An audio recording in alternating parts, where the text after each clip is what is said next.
Hey, Black Horseman here, man. Shout out to the ones catching the playback.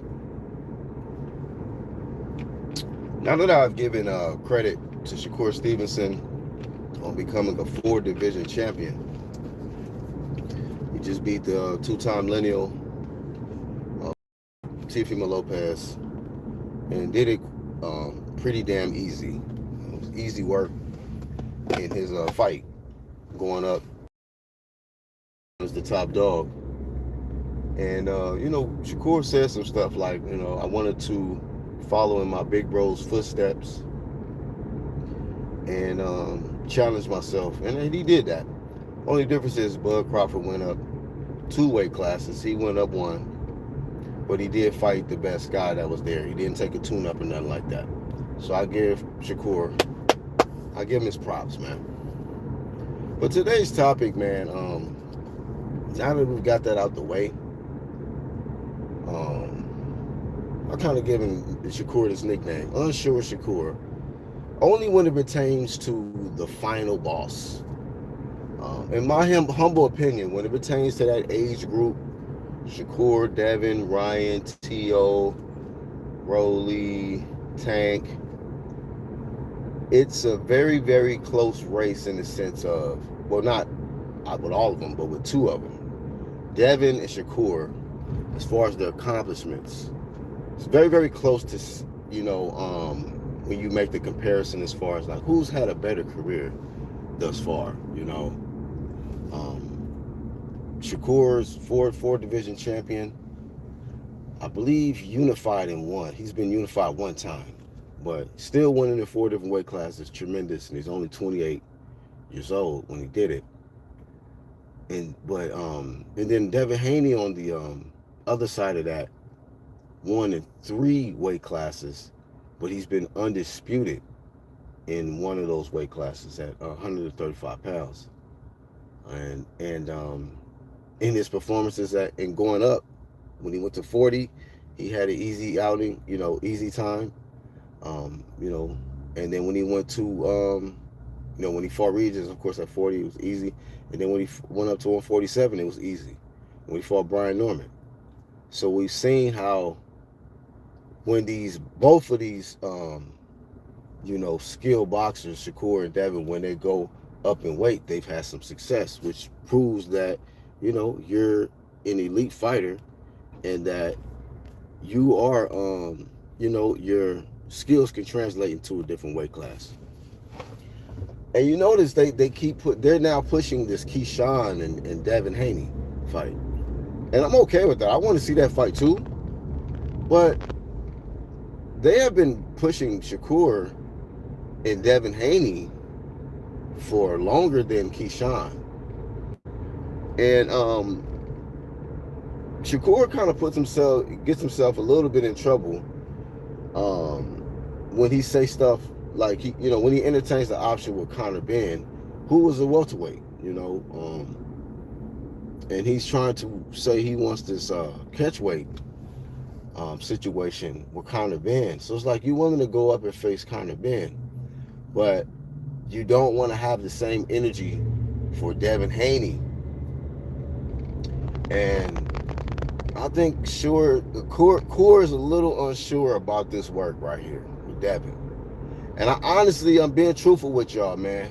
When I think about it, seeing both of these guys at their careers currently, this could possibly be one of, if not the biggest fight in boxing. If Devin Haney and Shakur Stevenson decide to, and because if you think about it, it would be not only a great fight because it's been built up for a long time, but it'll be an even bigger accomplishment for Shakur because it'll be a fifth weight class, just like Big Bro, Bud Crawford. If you go up to welterweight and dethrone Devin Haney, the final boss, get him out the way, dethrone him and get rid of his O, like my homie Charles says, somebody O must go, all O's gotta go promotions, somebody O gotta go. Ryan already got an L. Rolly got an L. What you call it? Tank. We know for realistically he got an L, but he got away with one. That draw, you know, and he got an L in life right now. But right now, Devin Haney and Shakur Stevenson, they are the most focused out of that group, and that would make for a hell of a matchup, man. Seeing how Shakur Stevenson, his skills can. I mean, I don't get it with Shakur because it's like, bro, you so skillful. You know, how is Devin gonna even hit you? You know, but maybe he's concerned about the feet of Devin Haney, the movement, being able to. He might be the one that's gonna have to search for the target, and Devin Haney might just be setting him up, keep him on the outside of the jab and stuff like that. So I don't know how that fight will play out and who will win it, but I would love to see it. And like I said, I'm not shitting on the Keyshawn Davis fight, but I don't know. I think Keyshawn stepping in, don't worry, bro, I got that's a bigger fight. Keyshawn and Devin and Shakur, man. Right now, I just feel like that fight is a hot fight, man. Fifth weight class for Shakur, and for Devin for him to get Shakur on his resume if that happens, man, it'd be great for both, and it'd be great for boxing, man. That's something I thought about, man. That's the fight I really want to see. It's been a very intriguing matchup. Some people have probably shitted on the style, but styles make fights, man.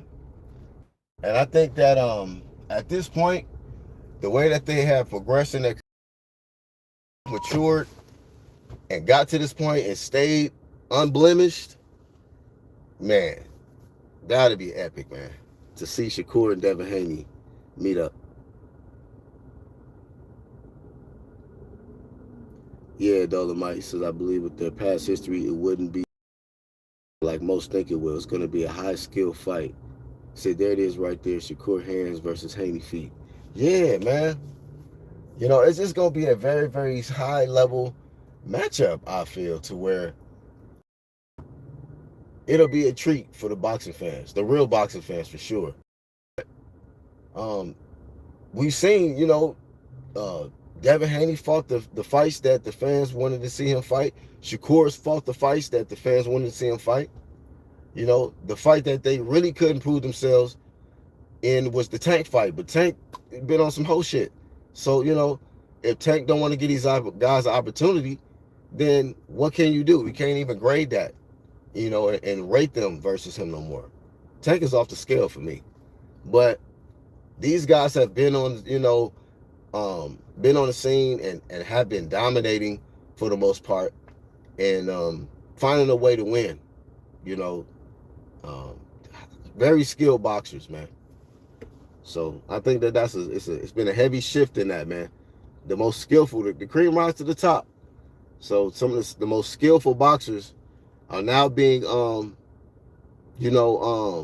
acknowledged now, man, and recognized for the sweet science, which is what it's always been about, man, in the sport of boxing. So Shakur, man, hopefully, man, he get off this weak talk with this Conor Ben, and there's nothing else really out there, man, that's really worth you even getting in the ring for, man, unless it's gonna be something for real. This is a real fight, man. And big money on the line, man. That shit will sell out. They bring it to Vegas, New York, whatever, man. That will sell out. That will do better numbers than Shakur and T.O. And then you can load up the undercard, throw fucking Africa on there, bitches and Hitchens, throw Keyshawn Davis on the undercard versus somebody, and make it epic, man. Be a ring 7, a ring 8, whatever. That man fucking got deep pockets, man. He can afford to pay these fighters to get on these cards and entertain. So yeah, man. Y'all give me y'all thoughts, man. You know, I still right now, even with the accomplishments that Shakur has been able to, accumulate throughout his career, Dev is still like, I just be like, yo, man, still Devin, man. He got the resume too, and it's like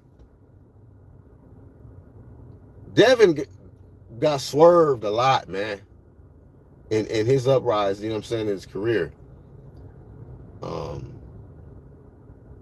would you call it? Devin was fortunate enough to get the Lomachenko fight. Shakur wasn't. Shakur was fortunate to get the Teo fight. Devin wasn't. So they were, it was like hit and miss. It was certain fights that Devin was able to get, certain fights he wasn't. Shakur, same way, and they both was not able to get the Tank fight. So, but at this point, man, that fight is hot, bro. That's the fight I want to see. Modern King, what up, dog? What Dolomite say? Fighting Key will help Devin prepare for Shakur.